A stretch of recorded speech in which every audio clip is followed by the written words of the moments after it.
Hey, so Brandon and I have been talking, and we've been bonding over the Beyonce album. And there's a few things in particular that I love, but most importantly, we were talking about loving ourselves and just enduring, because we know that the payoff will be great if we just focus on God and focus on self-development. You want to come over? So Brandon recently came out as transgender, and we've been struggling with the transition, to be quite honest with you. I love my baby with all my heart, and it doesn't matter to me what he thinks. He could be a butterfly. But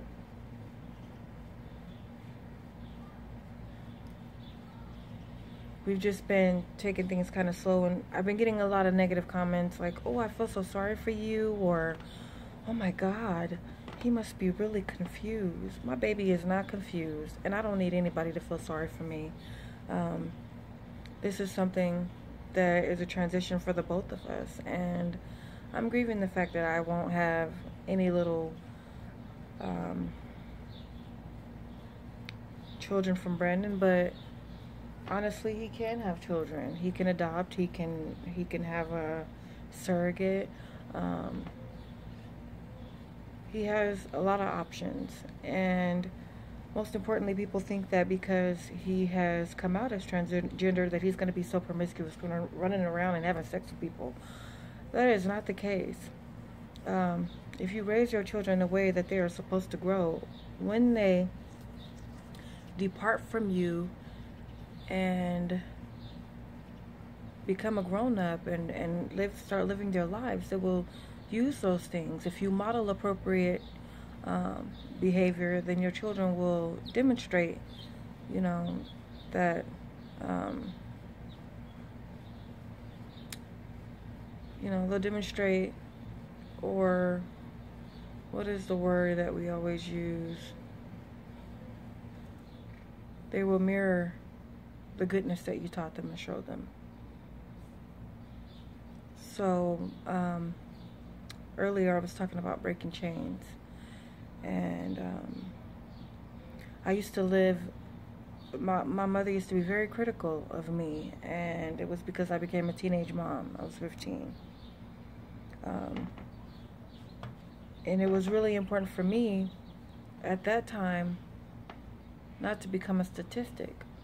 Well, I'm still struggling not to be a statistic. I don't want my baby to become a statistic. And so we've been bonding and talking and just learning ways to be positive. I've been talking to him about etiquette. We are learning each other. Do you have anything to say? I feel like I'm talking too much, or I'm rambling on. Say hi, everybody. I look good out here. Anyway,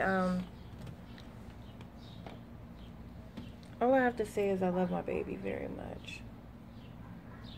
And what you go through, I go through.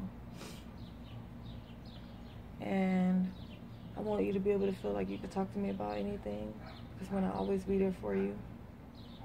Like I said, we're going to go through this together.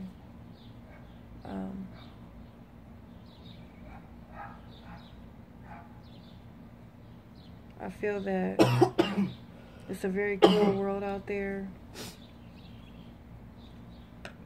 and I don't want you to live any part of that alone.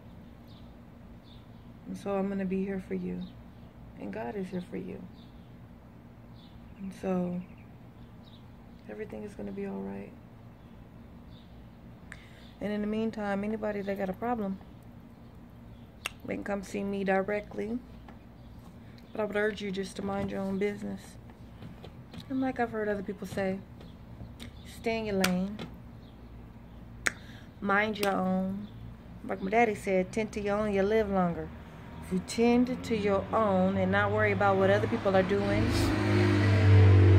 or what other people have to say, you'll be in a much far better place, because you won't be worried about what I'm doing. Because on that day that day of judgment, we all walk up there individually. You don't get to carry your children. You don't get to carry a protector.